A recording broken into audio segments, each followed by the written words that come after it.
Jeff Jordan is a freshman at the University of Illinois. He wasn't recruited to play basketball here. He came with an academic scholarship and got a spot on the Division I team as a walk-on. That's a big gamble, but he looked at it as a challenge, which, ironically, I'm saying that's what I would have done. I'm supporting it, 100%. You could have gone scholarship-wise to a lot of smaller schools. Right. I didn't want to play at a smaller school. I didn't want to play at a lower division. Are you as driven as he is/was? Yeah, but I don't show it. Probably more. Jeff may have his father's competitive drive, but at only 6'1", he's 5 inches shorter than his dad. Small for a big league player. Even getting game time with the Illini this season will be tough. Is he good enough to be on this team? I don't think there's any doubt about that. He has his dad's athleticism, his dad's jumping ability. He has to now refine his skills. Michael, let's talk a little bit of expectations. My dad wanted me to exceed what he had achieved. I think a lot of fathers want that for their kids. And the fact of the matter is, it's going to be very, very hard for Jeff. Have you sat down and had talks about expectations with him?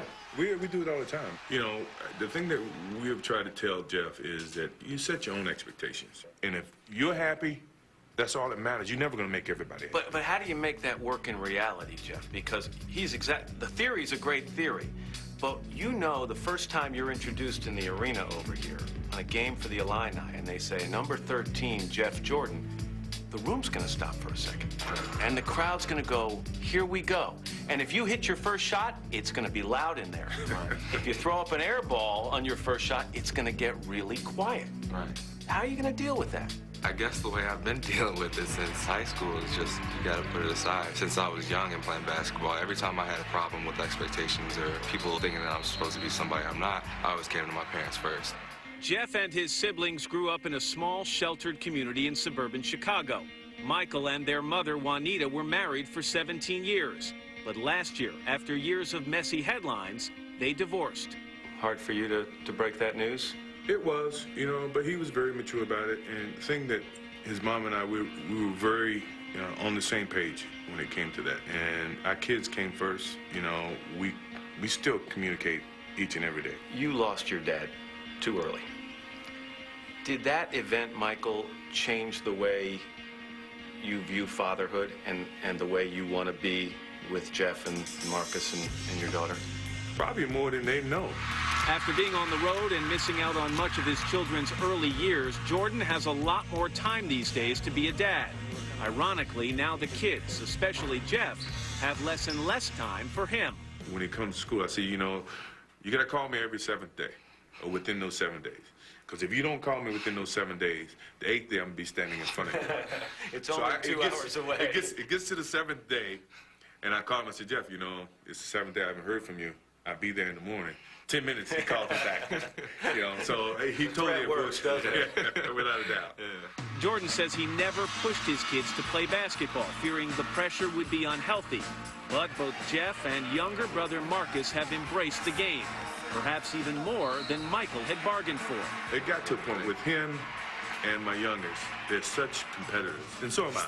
It gets heated? Do it. Do it. It gets to a point where he's more agile, he's more versatile, so he can do all the moving around on the court. Me, I want to limit my motion. That means I'm going to start backing in. Make a smaller court. A smaller court. And it gets to a point where, he starts talking trash, Marcus starts talking trash, and then my game elevates, Of course, he starts talking trash as well. I do. It never ends. It ends so you when I finish. can't even not be competitive with your own kids. Oh, I can. Yeah? I just don't play. Have you beaten him? Yes. I'll put it on the record, yes. We played... Ask him how many times. Okay, but we don't play that much. You ask him. We don't, One time? We don't play that much. When I beat my dad at golf for the first time, there was no one happier about it than my dad. It didn't thrill you that much? No, not at the moment. Is that okay with you, that the fact that he drives that hard to compete with you at a high level, is that what you want from him? Yeah, I wouldn't want him to hold back anything, because that wouldn't make any of us better. Family games aside, Jordan doesn't get out on the court much anymore. He's got his hands in several businesses, a racing team, restaurants, and the NBA Charlotte Bobcats. His years under the spotlight and in the headlines are behind him. What about mistakes, Michael? Do you ever talk to Jeff and your other kids about mistakes you made and how they should avoid similar mistakes? Sure. You know, when it comes to, gambling, doing things like that. I mean, I want people to understand gambling is not a bad thing if you do it within the framework of what it's meant to be, They which always is say, fun. bet with your head, not over your head. Exactly.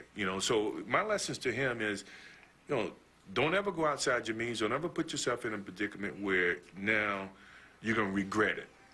Guiding Jeff is part of being just a regular dad for Jordan, a role that can be challenging when you're an international icon. Are you worried that you show up at the arena across the way there for one of his games and every eye in the place is going to be looking in the stands at you as opposed to where they should be looking on the court? Not worried. I expect it. I think it's going to happen. For so long, when I watch him play, people look at my reaction. So I don't show as much reaction as most parents. But yeah, inside, I have all the reaction in the world. And even if he's a distraction, you still want him at the game? Oh, yeah. Because I can ask him, what I did and what he thought of it. But, when he's there, that kind of helps me a little bit because I know people aren't watching me so much. So it's not too bad.